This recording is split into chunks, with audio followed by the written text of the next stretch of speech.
The streets were silent, as they often were late at night. The flickering of distant streetlights cast long, distorted shadows across the empty sidewalks, and the wind carried a cold bite, rattling the discarded papers and trash that had gathered in forgotten corners. Amidst this desolation, a small figure lay curled up, hidden beneath layers of dirt and rags. His body was weak, and his bones ached from hunger. The world had forgotten him, just like it had forgotten so many others who lived on the fringes. For days, he had been trapped here, no food, no water, no one to hear his cries. The pain of hunger gnawed at him, but there was something else, the crushing weight of loneliness. It had been too long since he had heard a voice, seen a friendly face. Too long since he had felt anything resembling safety or warmth. His eyes were barely open, his strength drained, but even in the darkness, he could feel a presence, a soft sound that cut through the stillness, like the sound of footsteps approaching slowly. His heart quickened, but he could barely move. Every part of him hurt, and the only thing he could do was wait. And then, the quiet night was pierced by a desperate scream, a cry for help that tore through the silence like a desperate plea from the very depths of his soul. "Help me, please." The words were hoarse, barely audible, but they echoed in the empty space. A figure appeared from the shadows, a man whose face was hidden beneath a tattered hood. His clothes were no better than the boy's rags, and his eyes, though weary, held a glimmer of something more, something that still fought to survive in this broken world. The man knelt down beside the boy, who was trembling and barely conscious. "Hey!" The man's voice was rough, worn down by years of living on the streets, but there was a hint of concern in his tone. "Can you hear me, kid? You're not alone." The boy, struggling to stay awake, barely managed to lift his head. His eyes, clouded with exhaustion, met the man's, and then, with a weak breath, he spoke the first words he had spoken in days. His voice cracked, trembling like a fragile thread of hope. "Dad, Dad, is it you?" The man froze, his breath catching in his throat. He had not expected those words.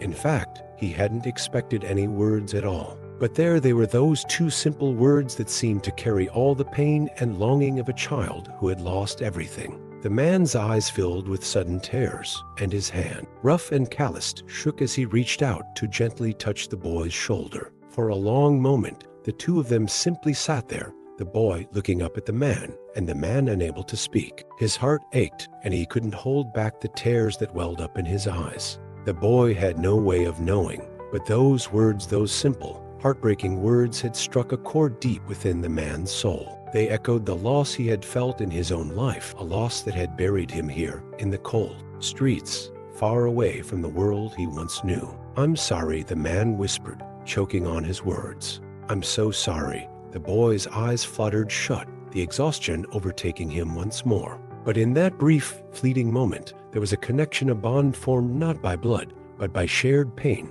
by the silent understanding of what it meant to be forgotten by the world. And in that bond, there was a spark, a tiny flicker of hope that perhaps things could change. The man lifted the boy gently, cradling him in his arms. "Don't worry," he murmured, his voice full of quiet resolve. "You're safe now." As he walked through the night, carrying the boy through the cold streets, something inside him stirred. He wasn't just saving this boy. In a strange way, this boy was saving him too. And together, they would face whatever came next. The cold air stung the man's face as he walked through the empty streets, cradling the boy in his arms. Each step felt like a challenge, his muscles aching with fatigue, but the urgency of the moment pushed him forward. The boy, though light in his arms, felt like a weight he couldn't afford to drop. His breaths were shallow, his tiny body trembling with the remnants of shock and hunger. The man's mind raced. What was he doing? He wasn't equipped to take care of anyone,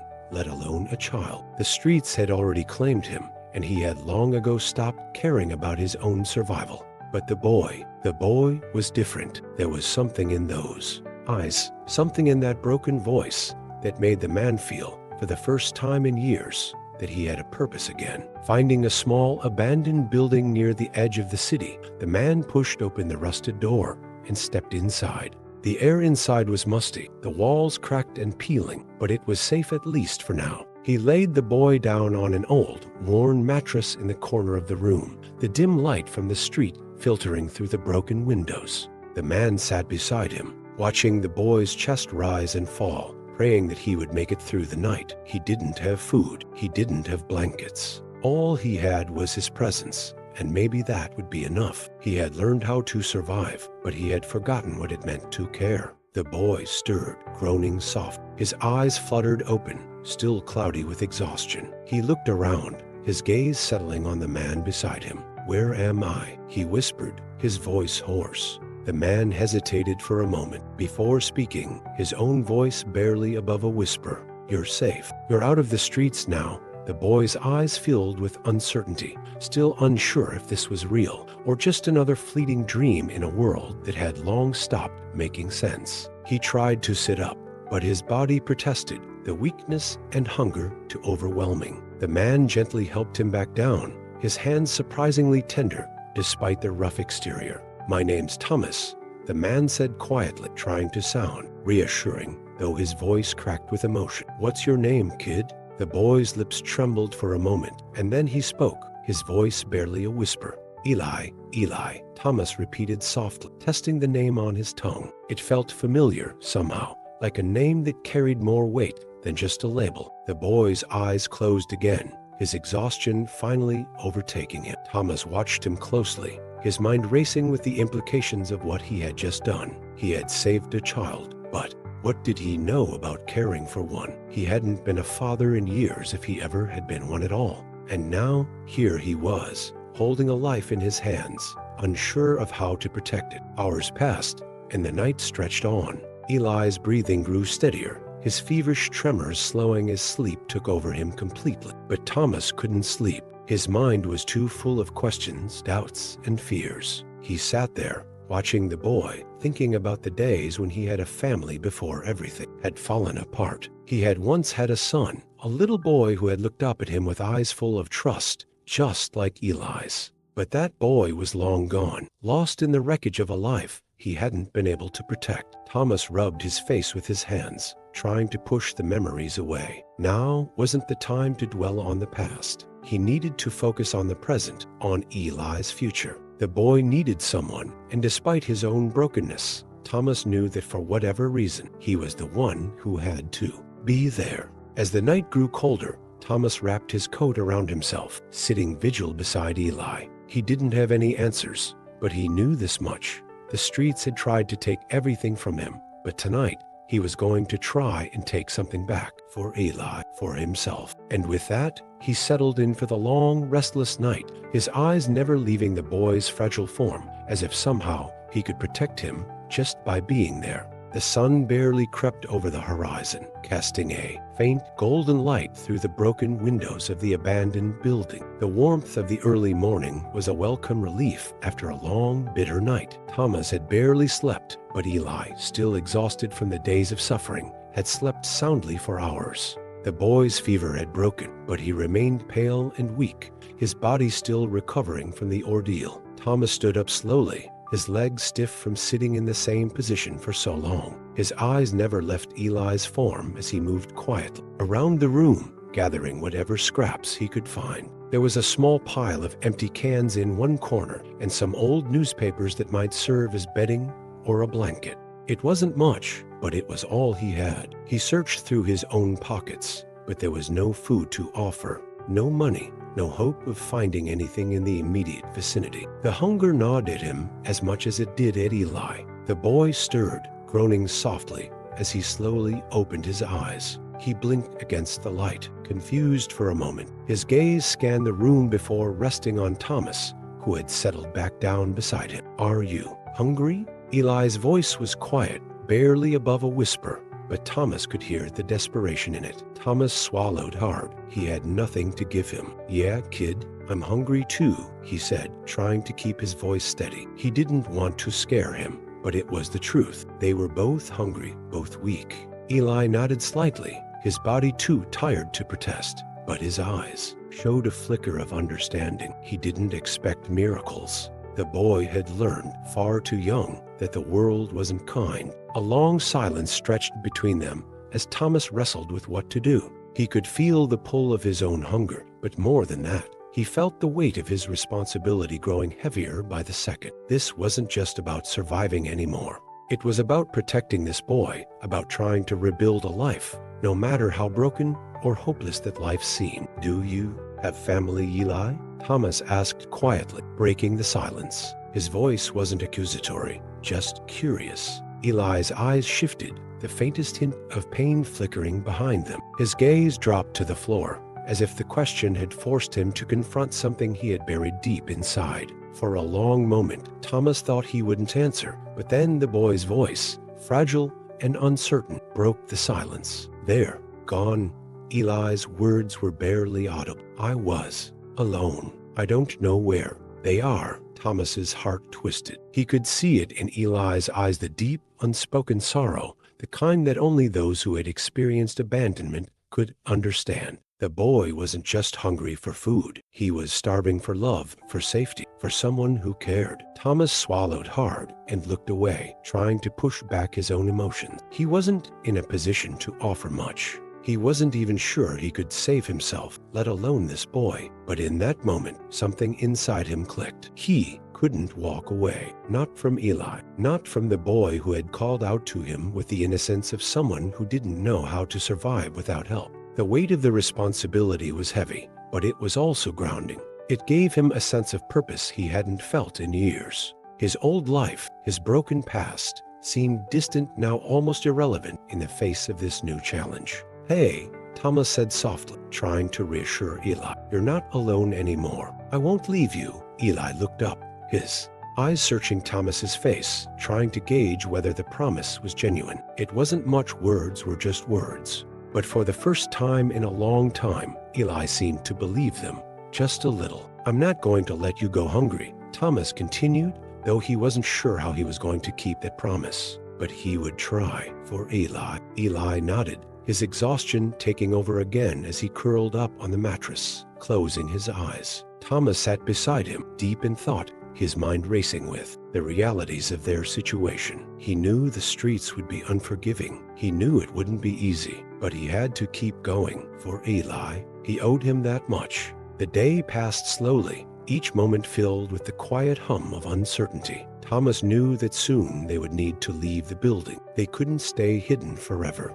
The world outside was harsh, unforgiving, but it was all they had. They had to survive, and that meant taking the first steps into the unknown. But before they could face the world, Thomas had one more promise to make, one more thing to say to the boy who had entered his life like a storm. "Tomorrow," he whispered, as if the words could carry weight. "Tomorrow, we'll find food. I'll figure something out. We'll make it." Eli didn't respond, but the faintest smile tugged at the corners of his lips. It wasn't much, but it was something. It was hope. The morning light streamed through the cracked windows, casting long shadows across the room. The air inside was damp, thick with the smell of decay and neglect. Yet, for the first time in days, there was a sense of something new, something akin to hope. It was faint, fragile, but it was there. Eli was awake now, sitting up on the mattress, his eyes wide and alert, despite the exhaustion still etched on his face. He was trying to adjust to the sudden shift in his reality. Yesterday, he had been a broken child, lost and alone in the streets. Today, he was safe, or at least safe for now. Thomas watched him silently, his own thoughts weighing heavily on him. They had survived the night, but that wasn't enough. They couldn't stay hidden in the shadows forever. Sooner or later, the world outside would demand something of them. And if he was being honest, Thomas wasn't sure he had the strength to meet that demand. "Hey," Thomas said, his voice softer than usual. He didn't want to frighten Eli, but he needed to prepare him. "We can't stay here forever. We need to find food, something to keep us going." Eli looked up at him, his eyes reflecting a mix of fear and uncertainty. He had known hunger, had felt it gnawing at his insides, but the thought of venturing into the streets again, of facing the unknown, terrified him. "I'm scared," Eli admitted quietly, his voice barely above a whisper. What if it's worse out there? What if we don't make it?" Thomas swallowed hard. The boy's fear mirrored his own, but there was no room for doubt now. They had to take the first step.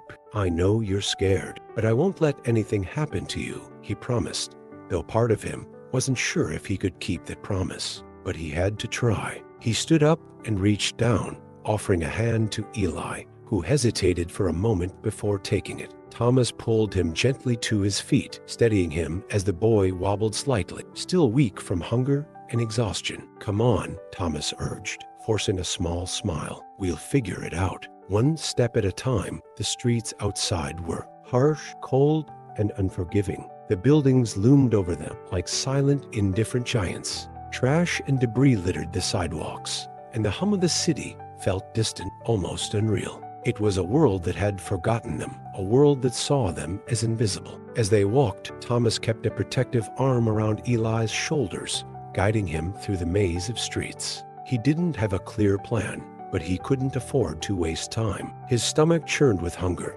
but his focus was on Eli, on making sure the boy didn't lose faith, didn't lose hope. "How long have you been on the streets?" Thomas asked quietly, trying to distract Eli from the growing tension in his body. Eli's eyes flickered down to the ground, his voice soft. "I don't know. Maybe a year?" His words hung in the air, heavy with the weight of a life far too young to be burdened with such pain. "I was with my mom and dad, but I don't know what happened to them." Thomas's chest tightened, but he said nothing. He knew the boy's pain. He had lost his family to his wife, his son, everything he had ever loved. And now he was living on the streets, just like Eli, a broken man trying to survive in a world that didn't care about either of them. They continued walking, passing by the familiar, lonely faces of others who lived on the edge of society, homeless men and women huddled together for warmth, their eyes empty and resigned. Some of them ignored the two, while others offered brief, wary glances.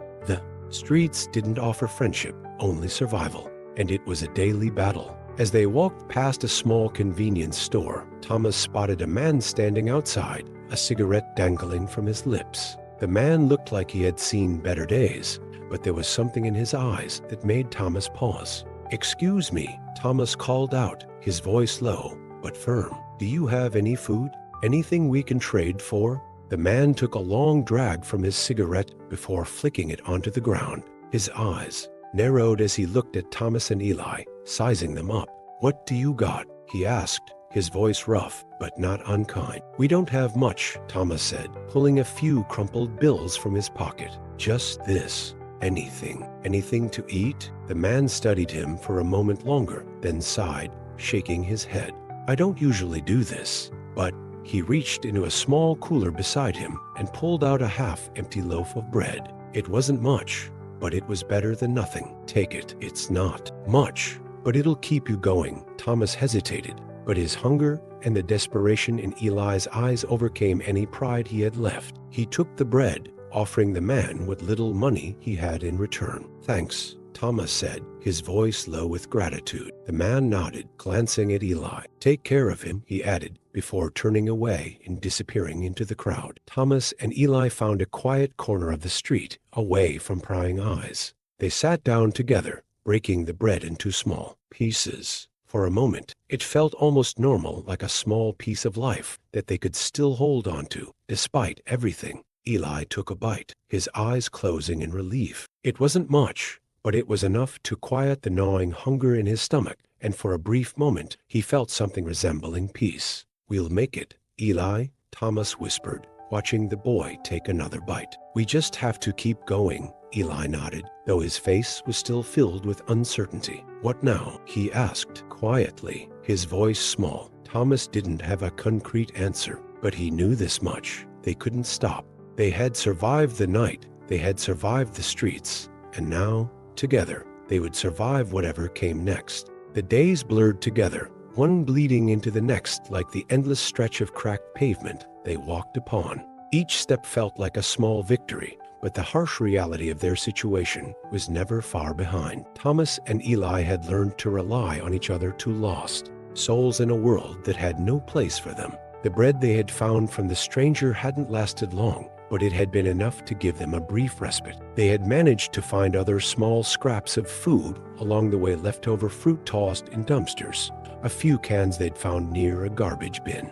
It wasn't much, but it was enough to keep them going, one step at a time. But hunger wasn't their only enemy. There were the streets themselves, empty, harsh, unforgiving. The people they passed on their journey were often indifferent, eyes glazed over with the weariness of survival. Some looked at them with pity, others with suspicion. Few offered help, and even fewer showed kindness. The world outside had moved on, leaving behind those who had no place in it. Still, there were moments, fleeting moments where the sun would break through the gray clouds, casting a soft light over the world. In those moments, Thomas would glance at Eli, and for a brief second, he would see the boy's face lighten with hope that hadn't yet been completely crushed by the streets. Today was different though. Today, Thomas was feeling the weight of his past more than ever. They had found a small park in the middle of the city, an unexpected patch of green amidst the concrete jungle. The grass was sparse and brown, but it was still a place to rest. The quiet of the park felt like a temporary escape from the harsh reality of their existence. Eli had wandered off to the swing set, cautiously, testing the old, rusted chains before sitting down. He slowly rocked back and forth, pushing himself just enough to feel the motion. The gentle swaying seemed to soothe him, offering a moment of peace in a world that had been anything but kind. Thomas sat on a nearby bench, his eyes scanning the area, always alert. His mind, however, was elsewhere, lost in the weight of memories he couldn't outrun. His fingers tightened around the worn leather of his jacket as his thoughts drifted to his own son, the boy he had lost so long ago. The memory of his son's laughter, of holding him in his arms, was still so vivid. It had been years since he had heard that laughter, since he had felt the warmth of his family. But here, in the quiet of the park, it all came flooding back. "Don't think about it," Thomas muttered to himself, shaking his head slightly. He couldn't afford to dwell on the past. Eli needed him, and he needed to focus on what lay ahead. But the past had a way of creeping up on him, even when he tried to bury it. The echoes of a life he once had, the wife he had failed to protect, the son he had lost to the chaos of the streets haunted him still. He couldn't help but wonder, how had things gone so wrong? He had been a good father once, or at least he had tried to be, but somewhere along the way, he had lost his way. The streets had swallowed him whole, and he had become just another broken soul, trying to survive in a world that had no place for him. Eli's voice broke through his thoughts, and Thomas blinked, coming back to the present. "Hey, Thomas," Eli called, his voice light but uncertain. "I don't know how to swing higher. Can you show me?" For a moment, Thomas sat still, unsure how to respond. The request was simple enough, but it caught him off guard. He hadn't been a part of a child's world in so long. The idea of being a mentor, a guide, felt foreign, almost impossible. But then, he looked at Eli's hopeful face, the same face that had called out to him in the dark, the face of a child who had known far too much pain for his age. "All right," Thomas said with a sigh, standing up slowly. "Let me show you." He walked over to the swing set, his joints creaking with the effort, and stood behind Eli, gently pushing the swing with his hands. Eli's small frame swayed back and forth, his eyes wide with excitement. He was trying to go higher, trying to conquer something as simple as a swing. But for Eli, this moment was everything. "Like this?" Thomas asked, pushing the swing a little higher. Eli grinned, the first real smile Thomas had seen from him in days. "Yeah, higher. Push me higher." For a brief moment, the pain, the hunger, and the fear faded away. There was no street, no hunger, no cold. There was just a child swinging in the air, laughing with joy. For that small, fleeting moment, everything felt almost normal again. As Thomas continued to push the swing, a thought nagged at the back of his mind. This was what he had lost: the innocence, the joy, the hope of a child. And now, it was his responsibility to protect that hope for Eli. "Hold on tight," Thomas said softly as he pushed the swing even higher. "You're doing great," Eli laughed, his face lighting up with happiness. And for a moment, the weight of the world lifted from Thomas's shoulders. It wasn't much, but it was something. A reminder that despite everything, there was still hope, still love, and maybe, just maybe, it wasn't too late to build something new. As the swing creaked higher, Thomas's gaze drifted to the horizon. He wasn't sure what the future held. But in this moment, with Eli beside him, there was a flicker of possibility, a small spark that told him the journey wasn't over yet. The sun was beginning its slow descent behind the skyline, casting long, heavy shadows across the street. The day was coming to a close, and with it, a familiar tension crept into Thomas's chest. The streets grew colder as night fell, and with that cold came the gnawing hunger they both knew too well. The fleeting moments of hope they had shared earlier in the park now felt distant, as if the weight of reality was pulling them back into the grim cycle of survival. Thomas had to keep moving. He had to find something for them to eat. The thought of going to bed with nothing in their stomachs made his skin crawl. But the problem wasn't just the hunger. It was the fear that came with it. In this world, nothing came without a price. Every choice they made, every step they took, carried a cost. Thomas, Eli's voice broke through his thoughts. The boy was walking beside him, his small hand gripping Thomas's sleeve as they moved through the crowded streets. "Do you think we'll ever have a home again?" Thomas stopped in his tracks, his heart tightening at the question. Eli had asked it so casually, as if he didn't expect an answer, but it hit Thomas harder than he had anticipated. He had promised Eli safety, security, but what did he have to offer? What could he promise when the world outside was as cold and indifferent as it was? "I don't know, Eli," Thomas said softly, kneeling down so he could meet the boy's eyes. "But I promise you, we're going to get through this together." Eli nodded, though his eyes were still filled with uncertainty. The streets had been unforgiving, and no amount of reassurance seemed to lessen the weight of their reality. They continued walking, weaving through the crowd, when Thomas spotted something, a small cart on the corner, a woman selling hot food. It wasn't much,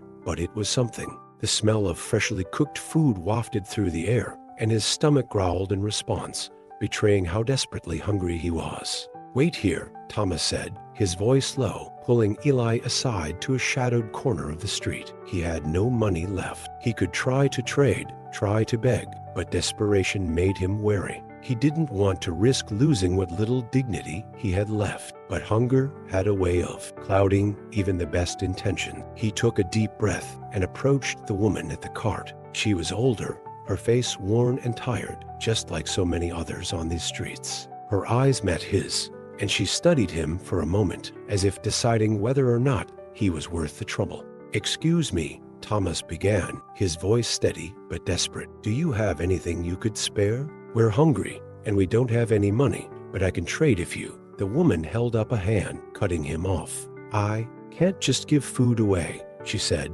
her voice hard, like she had seen too many people ask for handouts. "Everyone's hungry. You think you're the only one?" Thomas's heart sank. He had expected this. He knew better than to think someone would help just because they were hungry. The world didn't work that way. "Please," Thomas pressed, his throat tight. "Just a little. We won't be a problem. We're just trying to survive." The woman's gaze softened slightly, but she remained firm. "I'm sorry. I can't help you." "Go on." Thomas turned away, his stomach churning, and walked back to Eli, who was waiting quietly, his eyes full of concern. "I'm sorry, kid," Thomas said, his voice barely above a whisper. "We have to keep moving." As they walked away, the cold seemed to settle deeper in their bone. The world outside didn't care about their struggle. It didn't care that Eli was a child, or that Thomas was doing his best to protect him. Survival didn't work that way. They continued walking, the night growing darker, but the hunger never eased.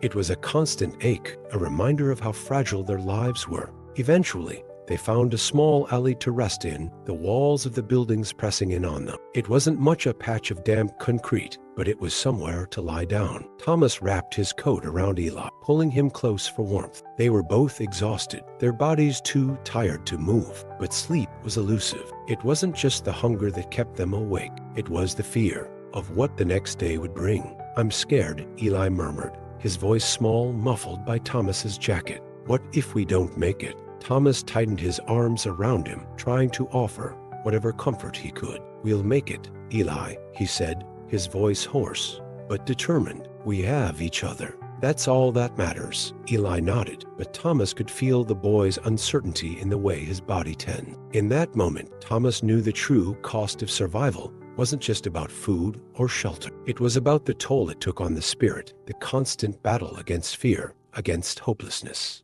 Every day was a fight, not just for survival, but for the will to keep going, to hold on to something, anything that resembled hope. As they lay there, huddled together for warmth, Thomas made a vow to himself. No matter what it took, No matter how many more nights they spent on the streets, he would keep that promise to Eli. He would protect him, guide him, and never let him fall into the darkness. Tomorrow would bring new challenges, but for tonight, they had each other. The early morning light filtered through the cracks in the alleyway where Thomas and Eli had spent the night. It wasn't a restful sleep. Neither of them had truly rested, but the worst of the cold was over. Eli was curled up beside Thomas, his small body wrapped in the coat that Thomas had tried to offer him as warmth. The sounds of the city waking up around them, a car horn, the distant chatter of people on the street felt distant, as if they were in another world entirely. Thomas blinked his tired eyes open and slowly sat up, wincing at the stiffness in his joints. His stomach growled, a constant reminder of their need for food, but he pushed the thought away. It was the same ache that gnawed at him every day, an unrelenting companion, but it would have to wait. Eli stirred beside him, his eyes opening slowly, blinking against the light. For a moment, he looked lost, unsure of where he was, but then his gaze settled on Thomas. His eyes, still too full of fear and uncertainty, met Thomas's for a moment before he spoke. Are we going to be okay today?" Eli's voice was quiet, but there was a note of hope in it that hadn't been there before. His question was simple, but it weighed heavily on Thomas's heart. Thomas hesitated, searching for the right words. "I don't know, Eli, but we're going to try." "We always do," Eli nodded, though his expression was still filled with doubt. It was clear that the boy had no real concept of what it meant to live without fear.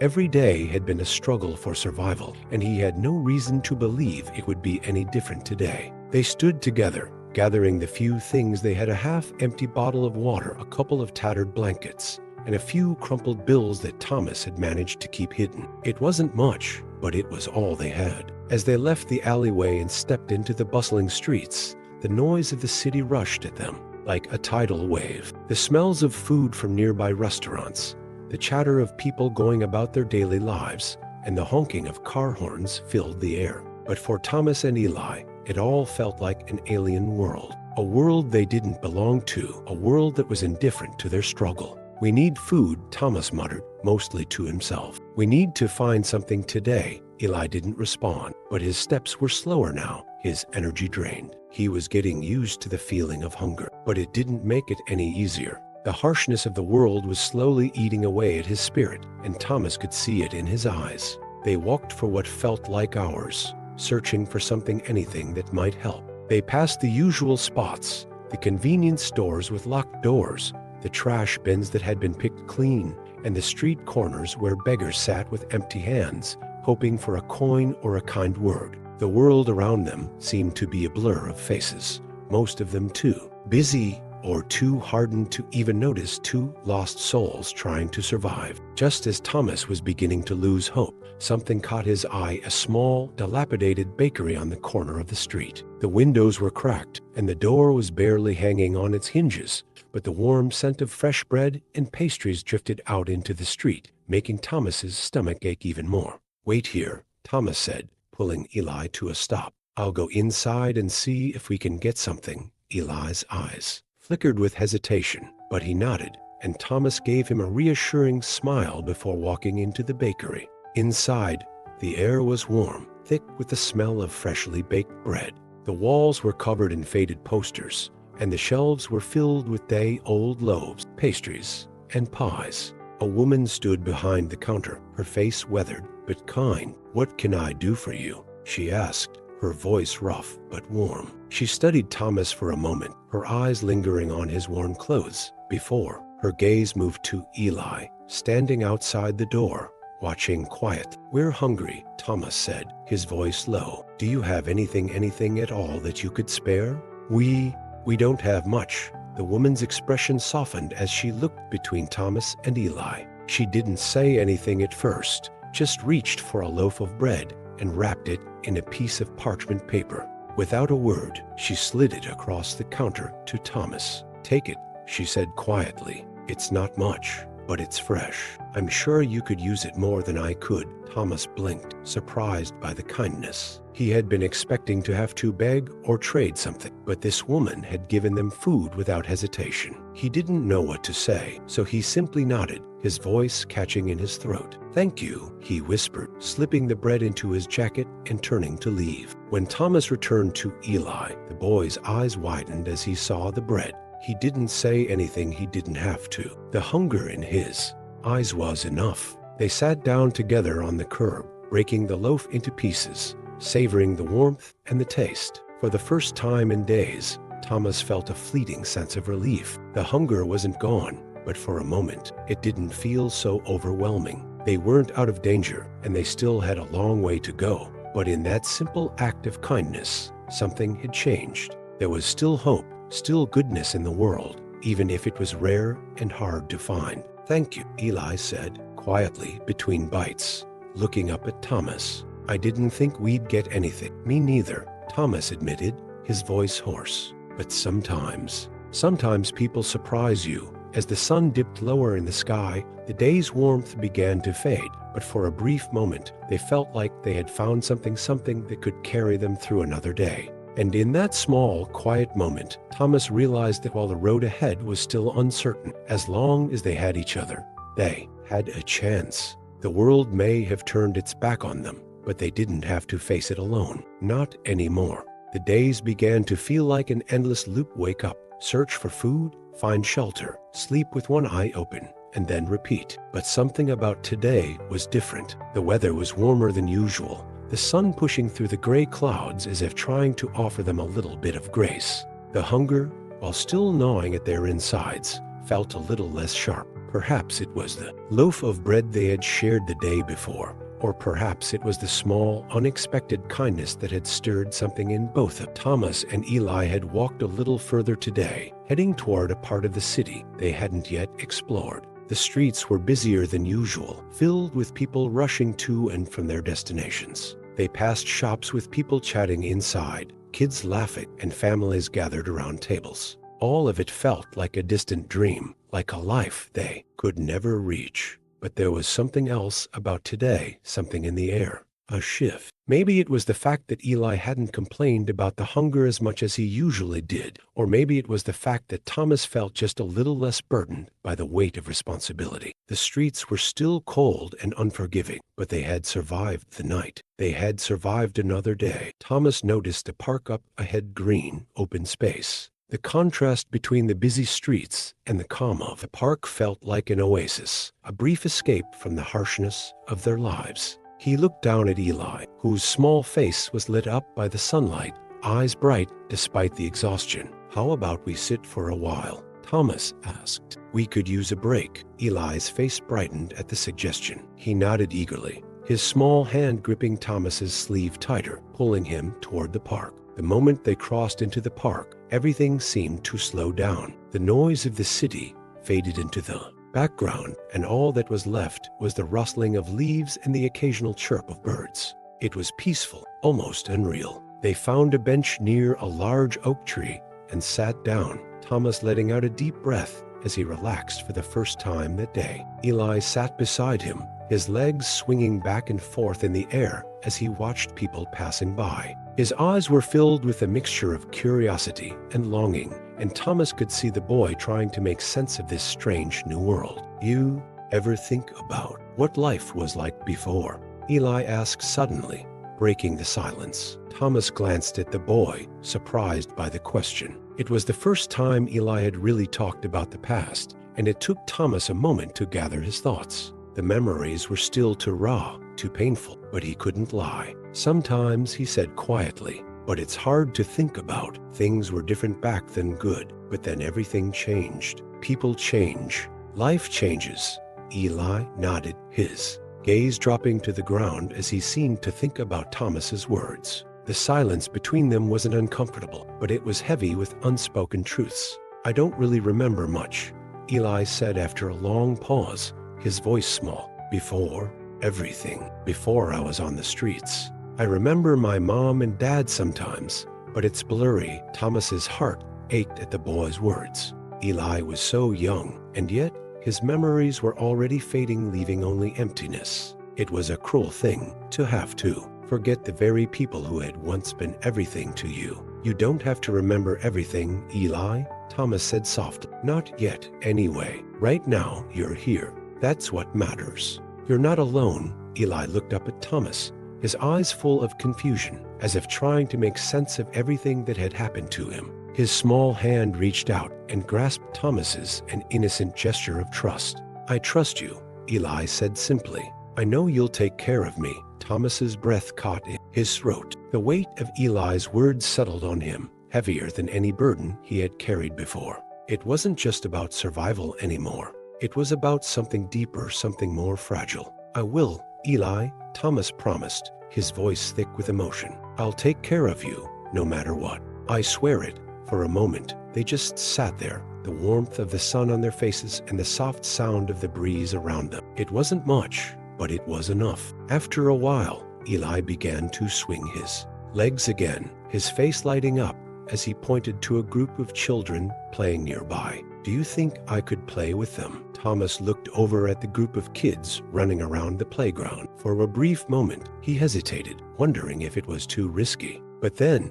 he saw the look on Eli's face, the pure joy of seeing other children his age, of wanting to be part of something that felt so out of reach. The joy was contagious, and Thomas found himself smiling. Go ahead, kid, Thomas said, nodding toward the group. Go play. But be careful, all right? Eli didn't need to be told twice. He jumped up, his feet moving faster than Thomas had expected, and within seconds, he was joining the group of children, laughing and running with them. Thomas sat back, watching him from the bench. His heart swelled with a bittersweet mixture of pride and sadness. This was what he had always wanted for Eli, an opportunity to just be a child, to feel the joy of play and laughter. As he watched Eli blend into the group, something inside Thomas stirred. He realized that, despite everything, there was still a future ahead for them. It wouldn't be easy. It never would be. But in moments like these, there was something worth fighting for. A soft breeze rustled through the trees, and for the first time in what felt like forever, Thomas allowed himself to believe that maybe, just maybe, they could build something. They could find a way out of the streets, out of the dark. And that thought, that glimmer of light, was all he needed to keep going. The sun hung low in the sky, casting a warm golden glow over the park. The day was slowly winding down, and the once bustling streets were starting to quiet as people made their way home. Thomas watched Eli from a distance, smiling as he joined in a game of tag with the other kids in the park. For a brief moment, the boy was just that, a boy and not a child hardened by the streets. He laughed, his face bright with joy, and Thomas felt a flicker of hope stir deep within him.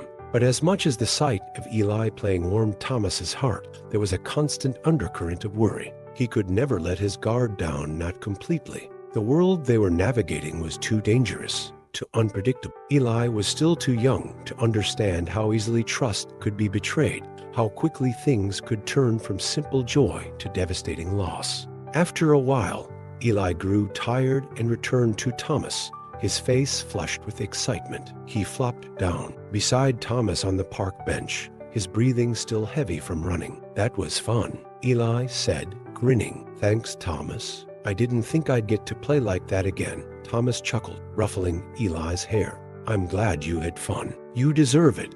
Eli beamed up at him, his eyes sparkling with a warmth Thomas hadn't seen in so long. He couldn't help but feel a surge of protectiveness for the boy, his responsibility now. But with that sense of protection came the gnawing reality that the streets had a way of taking everything from you. And no matter how much he wanted to keep Eli in this moment of innocence, he knew that was a luxury they couldn't afford. We should go soon, Thomas said quietly, standing up and stretching his stiff muscles. It's getting late, and we need to find somewhere safe for tonight.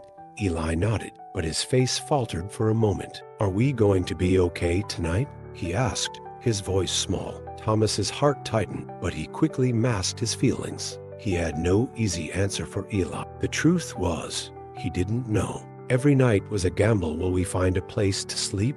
Will we have enough to eat? The uncertainty of it was suffocating, but he couldn't show that to Eli. The boy needed hope. He needed to believe that things could get better, even if Thomas didn't quite believe it himself. We'll be all right, Thomas replied, putting a hand on Eli's shoulder.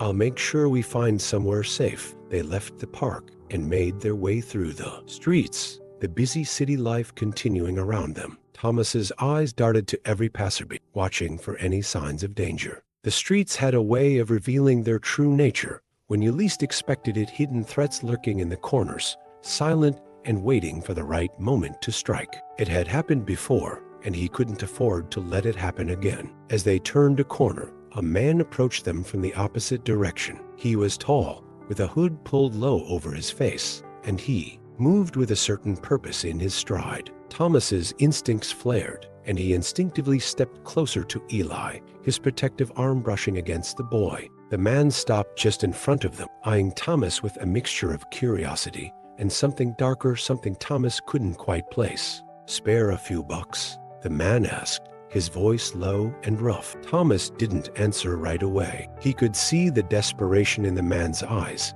the same desperation that lived in the faces of so many others on the streets. But something about the way the man looked at them, it wasn't right. There was a coldness behind those eyes, a calculation. It set off warning bells in Thomas's mind. "I don't have anything," Thomas said, his tone flat, stepping back just slightly to put more space between them. The man's gaze shifted to Eli, then back to Thomas. His lips curled into a faint, knowing smile. "Sure you don't," he said. "You look like you've got something worth more than a few bucks." Thomas's stomach churned. He felt Eli's small hand grip his sleeve, and he knew he had to get them out of there now. "Let's go, Eli," Thomas said, his voice firm, pulling the boy along with him. "We don't have time for this." But the man moved quickly, stepping into their path. "Oh, I think you do," he said with a laugh, his voice low and dangerous. "You see, I know how this works. You've got something that belongs to me now, something that I'm willing to take." Thomas's heart raced. He could feel the tension in the air thickening, the weight of the situation sinking in.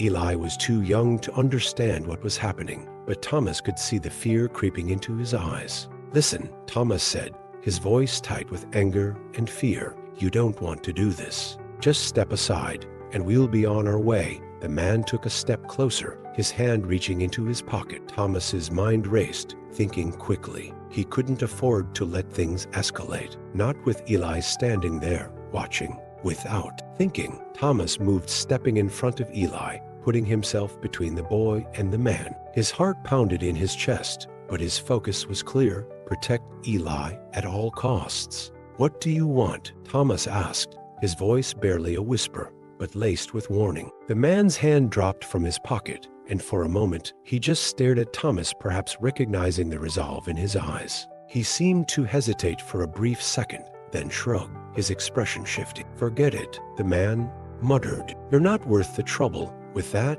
he turned and walked away, disappearing into the crowd as quickly as he had appeared. Thomas stood still, his breath coming in quick bursts as the adrenaline ebbed away. He felt a wave of relief wash over him, but it was short-lived. His heart was still pounding, and he knew they had narrowly escaped something far worse than just an encounter with a street thug. Eli, trembling slightly, looked up at him, his eyes wide with confusion. What just happened?" Thomas knelt down, his hand gently resting on Eli's shoulder. "We were lucky," he said softly, "and we're safe. That's what matters." Eli nodded, but Thomas could see that the boy was scared. It was a kind of fear that went beyond just being startled. Eli had seen too much already, more than any child should have to see. "We need to keep moving, Eli," Thomas said quietly. "Let's find somewhere safe for the night." As they walked, Thomas couldn't shake the feeling something had shifted. They had come too close to something dangerous, and it had been a stark reminder of the reality they faced. The streets were cruel. Trust, no matter how carefully placed, could come at a cost. But for now, they were safe. For now, that had to be enough. Night had fallen by the time they found a small alleyway between two buildings, a place to rest for the night. The city's noises faded as they tucked themselves into the shadowed corner, the cold creeping in around them. Thomas tried to make Eli as comfortable as possible, adjusting the tattered blanket they had found in a nearby dumpster. It wasn't much, but it was better than nothing. Eli sat huddled close to Thomas, his small body shaking slightly from the chill in the air. Thomas wrapped his arms around him, pulling him as close as he could, hoping to give the boy warmth and some semblance of security. "You all right?" Thomas asked softly, glancing at Eli's face in the dim light. Eli nodded slowly, but his eyes were filled with uncertainty. The earlier encounter with the man had shaken him, and Thomas could see that. Despite his best efforts to shield the boy, Eli was learning that the streets weren't kind. They didn't care if you were a child or an adult. They would take from you anything they could. "I don't understand," Eli said quietly, his voice barely a whisper. "Why do people act like that? Why do they want to hurt us?" Thomas's heart ached as he tried to find the right words. He didn't have any easy answers, especially not for a child like Eli. There were no simple explanations for the cruelty that existed in the world, no way to make it make sense. But he had to try, for Eli's sake. "It's not about us, Eli," Thomas said gently. "It's about survival. Some people do things because they don't know any other way, and some people they don't care. But that's not your fault. You didn't do anything to deserve that." Eli looked up at him, his expression a mixture of confusion and fear. He wanted to believe Thomas, but there was a darkness growing in his eyes, a realization that the world wasn't the safe, loving place it should be for someone his age. Thomas swallowed hard, fighting back the emotions that threatened to rise. He wasn't a father, not really, but in moments like this, when Eli looked at him with those big, trusting eyes, he felt the weight of a responsibility he hadn't known existed before. "You don't have to understand it right now," Thomas continued, his voice soft. "What matters is that I'll always protect you. No one's going to hurt you again, Eli. I'll make sure of that." Eli nodded slowly, though he didn't say anything. His eyes didn't leave Thomas's face, searching for reassurance. And Thomas gave it to him as best he could. It was all he could offer. The streetlights flickered overhead, casting long, wavering shadows in the alley. The night felt heavier than usual, the stillness broken only by the distant sounds of cars and the occasional voice. The cold seemed to sink deeper into their bones, but Thomas held Eli tighter, trying to keep the fear at bay. He wasn't sure how long they would be able to stay here, hidden away in this corner of the city. It wasn't a safe place, but it was all they had for now. They had survived another day, but that didn't mean tomorrow would be any easier. Eli yawned, his eyelids growing heavy, but he didn't want to sleep. The fear of the unknown seemed to settle over him like a thick blanket, and Thomas could sense it. It wasn't just about the cold or the hunger, it was the fear of what might happen next.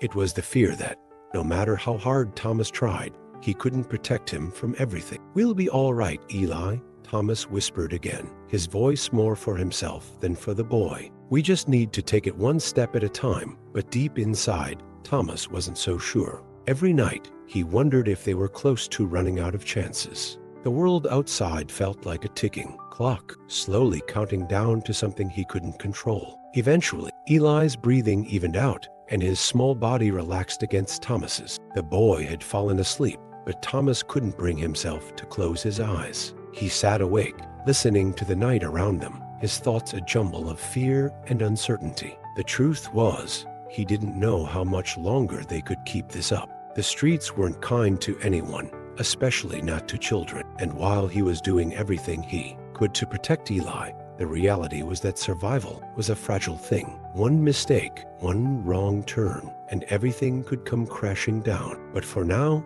in this moment, he would hold on to the hope that things could get better, that tomorrow could be a little brighter, a little safer. For Eli, for both of them. He had to believe that, for Eli's sake, for his own. The morning came too quickly, dragging with it a chill that seemed to penetrate every corner of the alley. The sun was a distant promise, its rays still fighting through the misty fog that clung to the city. Thomas woke first, as he always did, his body stiff and aching from another night spent on hard concrete. His thoughts were heavy, clouded by the uncertainty that filled his every waking moment. But there was no time for self-pity. He had a responsibility now. Eli was depending on him. Eli was still asleep beside him, his small frame tucked beneath the tattered blanket. The boy's face was peaceful in the early morning light, his lips slightly parted as he slept. For a moment, Thomas allowed himself to watch him, to forget the world outside. Eli's presence was a reminder of something pure, a light that, despite everything, still managed to shine in the darkness. But it wouldn't last. They couldn't stay here. Thomas carefully stood,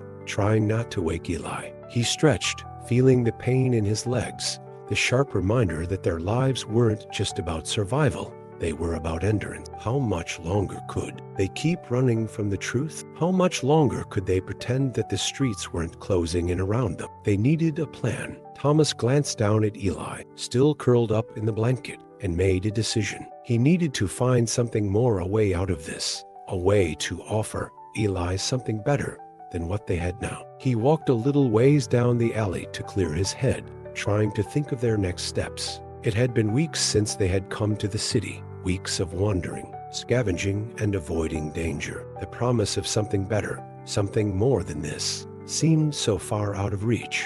But then, as he walked, something caught his eye. A small flyer was pasted to a street lamp, its edges frayed and torn, but still legible. Help for homeless youth. Shelter and support services available. Call now. Thomas froze, his heart racing. Shelter, support. The words echoed in his mind. Fleeting hope. He wasn't sure he was allowed to believe it. Could it be real? Could there really be a way out of this nightmare? He tore the flyer down, stuffing it into his pocket. He knew he had to check it out. This could be their chance. For Eli's sake, he couldn't let it slip away. When Thomas returned to the alley, Eli was sitting up, rubbing his eyes, still groggy from sleep. The boy looked up at him, blinking in the dim light. "Morning," Eli said softly, his voice hoarse. "Morning, kid," Thomas replied, offering a small smile. "You sleep okay?" Eli nodded, though his eyes were still full of uncertainty. "Yeah, I guess. Is today going to be the same as yesterday?" Thomas didn't answer right away. The question hit him harder than it should have. Was today going to be the same? He didn't know,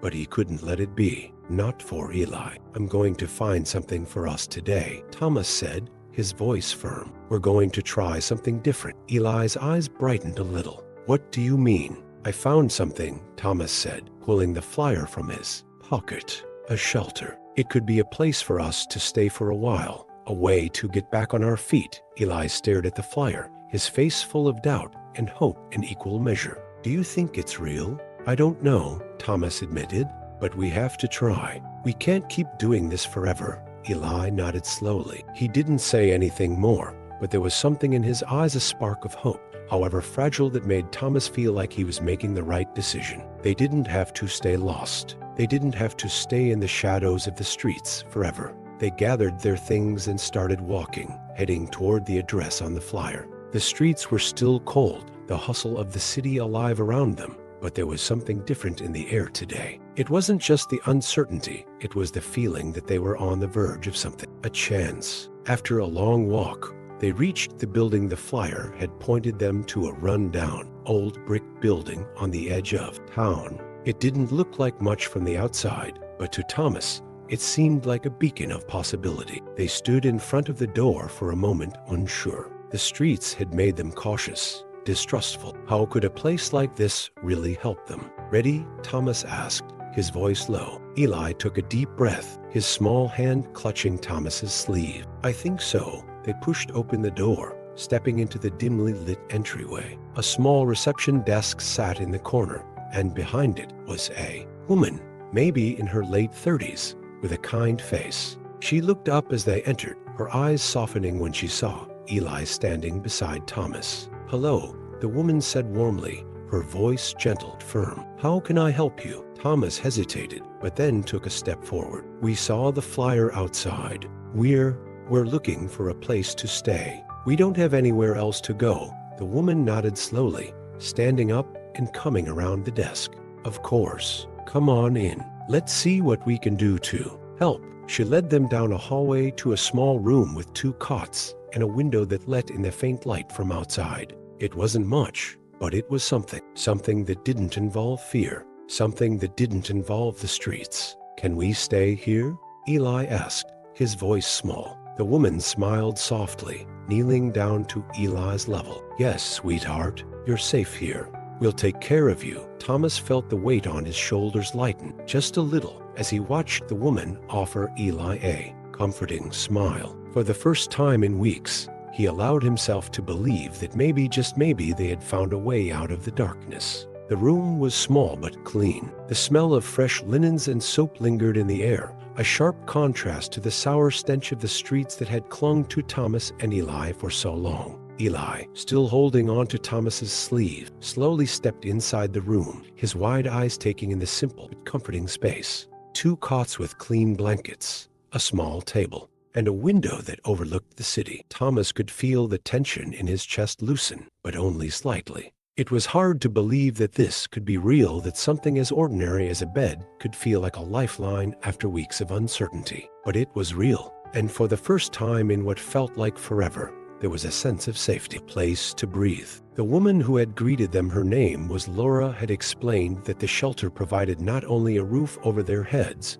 but also food, clothing, and support for children in need. She'd offered them both a warm meal, and after they had eaten, she showed them to their room. "Take some time to settle in," she had said, her voice gentle but firm. "We'll make sure you have everything you need." Thomas watched Eli carefully, waiting for a reaction. The boy had been so quiet since they entered the shelter, and Thomas wasn't sure what to expect. Was he happy? Was he scared? What was going through his mind? Eli finally looked up at him, his eyes wide but hopeful. Do you think we'll be okay here?" Thomas crouched down beside him, resting a hand on his shoulder. "I think this is a good start, Eli," he said, his voice thick with emotion. "A safe place, at least for now." Eli's face softened slightly, and he nodded slowly, but Thomas could see the doubt still lingering in his eyes. It would take time to let go of the fear, to let himself believe that things could get better. But that was okay. They had time.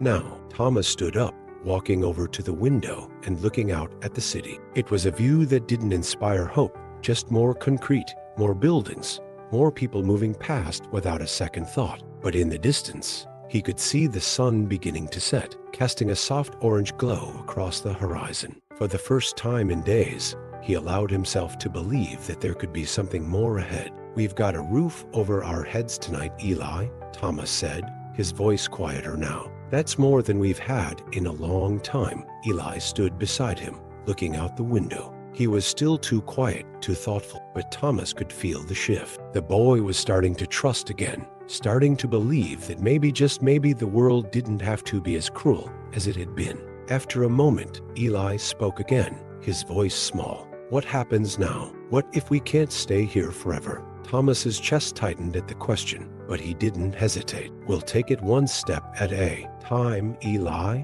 This is a good place. We'll stay here as long as we can, and while we're here, we'll make the most of it." Eli didn't say anything more, but he seemed to settle, his small hand gripping Thomas's sleeve as if it anchored him in the present. They were safe now. For tonight, that was enough. Later that evening, after they had changed into the fresh clothes Laura had provided for, Thomas and Eli sat down together at the small table in the room. A woman had come by earlier to check in, offering them a few snacks and a cup of warm tea. They had eaten in silence, but the warmth of the food and drink made the discomfort of their journey seem a little less sharp. As Thomas looked at Eli, he noticed the boy's eyes were heavier now, his body slumping with exhaustion. It had been a long day, and they both needed sleep. The past weeks of surviving on the streets had taken their toll, but now, here in this small room, there was a flicker of peace. "You should rest," Thomas said, gently, standing up from the table. "I'll stay up for a bit, but you need sleep. We'll need our energy tomorrow." Eli nodded, though his eyes still held a trace of unease. He wasn't sure how to feel, but he was beginning to trust that this wasn't just another temporary stop. For the first time, it felt like they were beginning to rebuild, slowly, surely. "I'll be okay," Eli whispered, his voice small but certain. Thomas smiled at him, the first real smile in what felt like a long time. "You're strong, Eli. We both are." With that, Eli crawled into one of the cots, pulling the blanket up over himself. Thomas sat down beside him for a moment, watching him drift off to sleep, the tension in his face slowly fading as the exhaustion of the past days took over. As Thomas sat there, watching over the boy who had come into his life so unexpected, he thought about all they had been through. The streets, the hunger, the constant fear. But they had made it this far, together. And for the first time in a long while, Thomas felt a sliver of hope. Maybe it wouldn't be easy. Maybe the road ahead would still be hard. But tonight, they had a chance. And that was all he needed. Tomorrow, they would take another step forward. For now, though, they had this moment, and that was enough. Morning came slowly, with a soft light creeping through the edges of the curtain, casting gentle rays across the small room. The air was warmer than it had been on the streets, and the scent of breakfast, fresh bread and eggs, wafted in from the communal kitchen down the hall. Thomas stretched, wincing at the ache in his back from the hard nights he'd spent on concrete, but the warmth of the room was a small luxury, one he wasn't ready to take for granted. He looked over at Eli, still curled up in his cot, his breathing steady and peaceful. The boy had slept deeply, something Thomas hadn't seen in a long time. It was as if the safety of the shelter, the warmth of a bed, had given him permission to finally rest. For a long while, Thomas just watched him, unsure of how to feel about this sudden shift. Was this truly the beginning of something better? Or was this just another stop, another false hope that would eventually let them down? The fear that had followed him all this time on the streets, through the uncertainty, still lingered in the back of his mind. But this was different. Today, for the first time in weeks, there was a feeling of stability, at least for now, and maybe that's all they could hope for. Eli stirred slightly, his eyes flickering open. He blinked at the light, slowly sitting up and rubbing his eyes. "Morning," he mumbled, his voice still thick with sleep. "Good morning," Thomas said with a small smile. "Sleep well?" Eli nodded, his face lighting up slightly as he stretched. "Yeah, I did.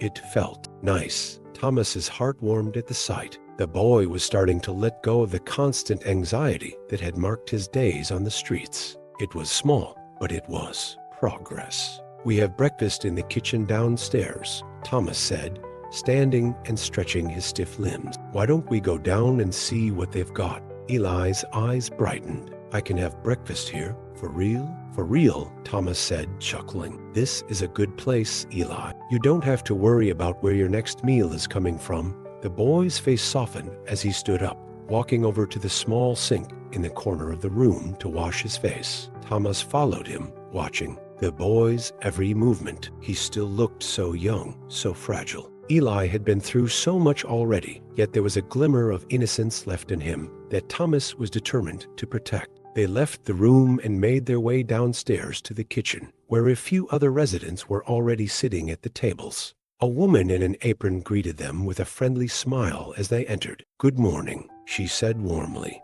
"Would you two like some breakfast? We've got pancakes, eggs, and some fruit." This morning, Eli's face lit up. "Pancakes?" the woman chuckled. "Yes, pancakes. Sit down, and I'll bring you some." Thomas and Eli sat at a small table near the window, watching as other residents of the shelter came and went, most of them adults, some older teens. The place wasn't large, but it felt peaceful. The hum of quiet conversation, the clink of dishes, the soft laughter of people finding comfort in one another's company.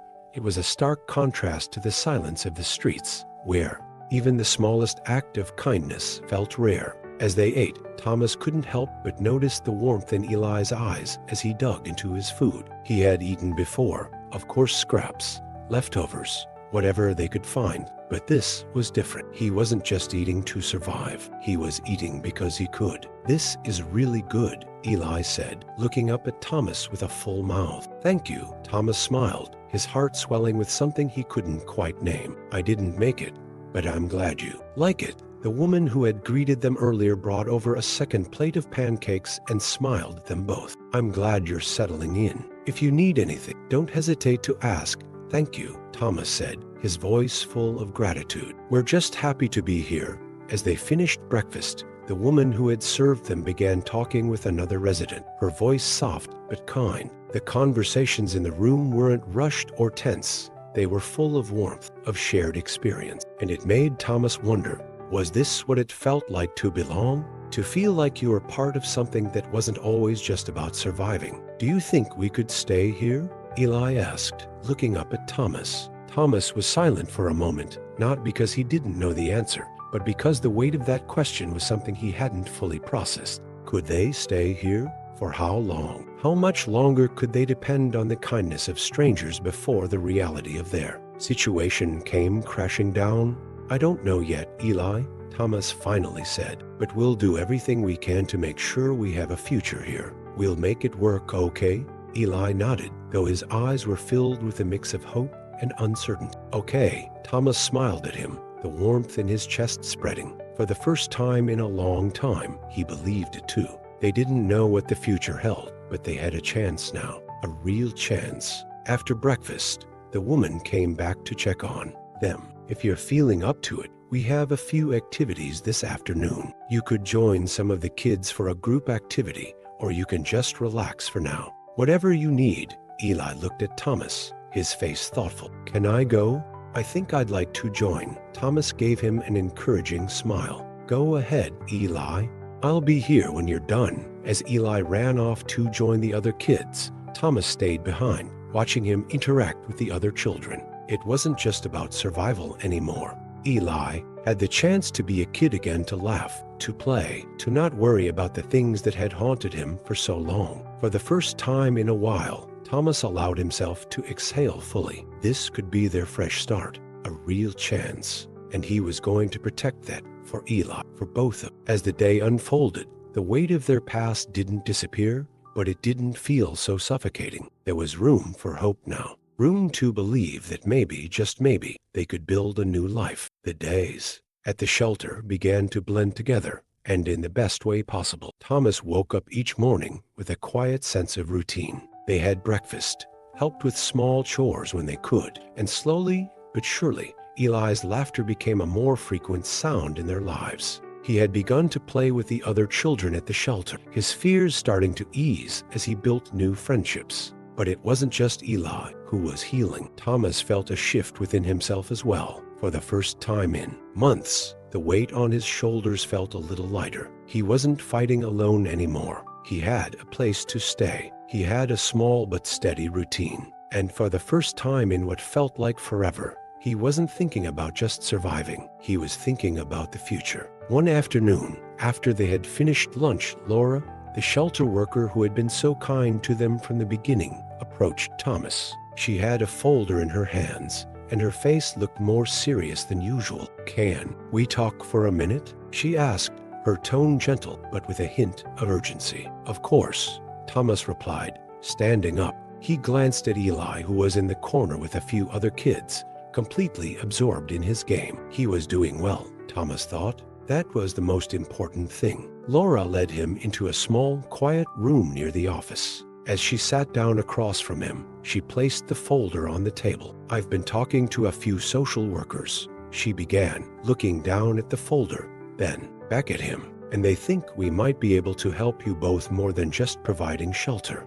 We've got some resources that might allow us to find you a more permanent place, something stable. Thomas's heart skipped a beat. Permanent, he repeated, almost incredulously. Yes, Laura said, nodding. There's a program we can connect you with housing assistance, counseling, help with job training, and even school enrollment for Eli. It's not immediate, but it's a path forward. And it's available to you both if you want it. Thomas felt his breath catch in his throat. The thought of a permanent place, a stable home for Eli. It was something he had long stopped dreaming of, not because he had given up, but because it had seemed so far out of reach. The streets had hardened him. They had made him believe that a future beyond survival was impossible. He looked up at Laura, his eyes filled with a mixture of hope and fear. Are you serious?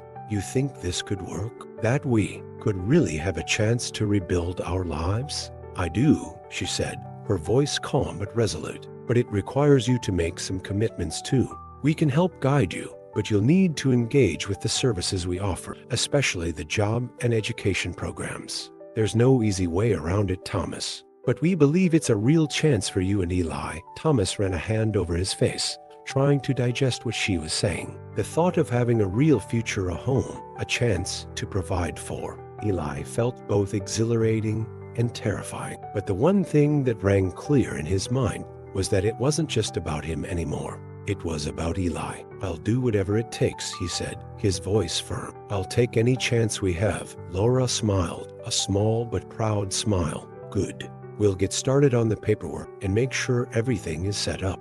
It won't be fast, but we'll help you every step of the way. Thank you, Thomas said, his voice thick with emotion. He couldn't believe it. For the first time in a long time, he could see a path forward, a real one. The following weeks were a whirlwind of appointments, paperwork, and meetings with social workers, but Thomas could hardly contain his excitement. He had learned that the program would take time to fully set up, but the foundation was in place. They were moving forward. They were building a future. Eli, in the meantime, had been thriving. He was enrolled in a local school and had already made a few friends. He spent his days at the shelter's after-school programs, working on homework, playing with the other kids, and laughing. He had found a place where he belonged, a safe haven where he could just be a kid again. One evening, as they sat together in the shelter's common room, Thomas watched Eli chatting with another boy. They were playing a game of cards, laughing at something that had just happened in the game. It was so simple, so normal, but for Thomas, it was everything. It was proof that Eli was healing, that he was finally starting to find joy in the small things. "How was school today?" Thomas asked, his voice casual but filled with interest. "It was great," Eli said, his face lighting up. "I made a new friend, Timmy. He's really funny. We're gonna play soccer tomorrow after school." Thomas smiled, trying to mask the lump that had formed in his throat. Eli's innocence, his ability to still find joy after everything they had been through, was a gift. And for the first time in what felt like forever, Thomas realized he wasn't just surviving for Eli anymore. He was living for him too. "That's awesome," Thomas said, his voice thick with pride. "I'm glad you're making friends." As Eli continued to talk about his day, Thomas found himself lost in the thought of how far they had come. The streets felt like a distant memory now, a chapter in their story that was slowly starting to close. The future wasn't guaranteed, but for the first time, Thomas believed in it. He believed that with each step, they were breaking free from the chains that had bound them. They weren't just surviving anymore. They were living, and that was enough. The weeks had passed in a blur of routine. Eli had settled into his new life with surprising ease, his laughter filling the air as he ran around the shelter with the other kids, his worries and fears slowly but surely melting away. He had friends now, real, trusting friends. Friends who didn't look at him with pity, but with the same curiosity and joy that any child deserved. For Thomas, the transition had been slower. The weight of his past still clung to him, even in this haven of warmth and safety. He had always been a protector, a provider, but in this new environment, he felt like a fish out of water. He had to adjust, to let go of the old habits that kept him on edge. But every day, with every passing moment, he learned a little more about trust, about hope, about what it meant to build a life from the ground up. Today, though, was different. It was a day of change, the kind of change that Thomas had always dreamed of, but never dared to hope for. The day had come when they would leave the shelter for good, when the next chapter of their lives would begin. "Are you ready?" Laura asked, standing in the doorway of their small room. She smiled at them both, her face warm with encouragement. The shelter had been a home for so long, but now it was time to move forward. Thomas stood up, feeling the familiar tightness in his chest. "I think so," he said, his voice filled with a mixture of excitement and fear. "I'm ready, I think." Laura chuckled. "It's normal to feel a little nervous, but you've come so far, Thomas. You and Eli have worked hard for this. You've earned it." Eli was already bouncing around the room, excited as usual. "What do we get to do now? Do we have our own house?" "We do," Thomas said, his voice cracking slightly as he glanced at his son. "A real home. It's just the beginning, but it's ours." As they walked out of the shelter for the last time, the air felt different. The streets didn't seem as intimidating as they once had. The world outside, once a maze of obstacles and dangers, now seemed more like a place they could navigate. Thomas felt a sense of power returning to him, a power he hadn't known he had until now. The car ride to their new home was filled with silence, but it wasn't uncomfortable. Eli looked out the window, his face pressed to the glass as he watched the city pass by. His excitement was palpable, but so was his curiosity. Thomas could see the questions in his eyes. Would this be the place where they stayed forever? What would it look like? The house they arrived at was modest but beautiful. It wasn't large, but it had a warmth to it that immediately made it feel like home. The garden was small but neatly kept, and the windows let in plenty of light. The moment Thomas stepped inside, he could feel it, the promise of new beginnings. Eli ran through the house, his laughter echoing in every room. "Look, Thomas, I have my own room." His voice was full of wonder as he explored his new space. Thomas stood there for a moment, watching Eli as he jumped on the bed in his new room. The joy in his eyes made the weight of the past seem a little lighter.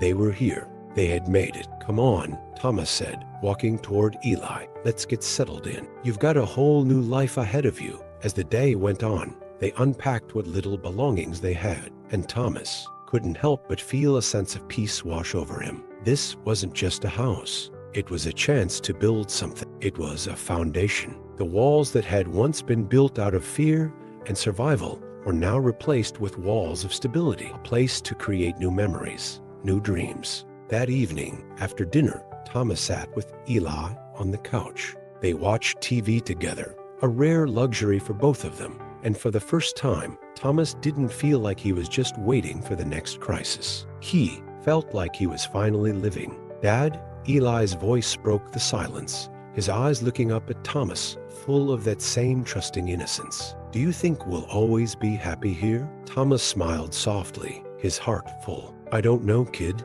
but I know this. We'll always have each other. That's what matters." Eli leaned his head against Thomas's shoulder, his eyes closing as he relaxed for the first time, long time. The peace was real, and for the first time in years, Thomas felt like he was home. They were both home. As the night fell and the stars began to twinkle outside their window, Thomas allowed himself to finally rest. It hadn't been an easy journey, but it had been worth it. He had fought for Eli. He had fought for their future. And now they had a chance. Tomorrow would bring its own challenges, but tonight they were free. And for now, that was enough. Hope you enjoyed the story. Comment where you're watching from, leave a like, and subscribe to the channel.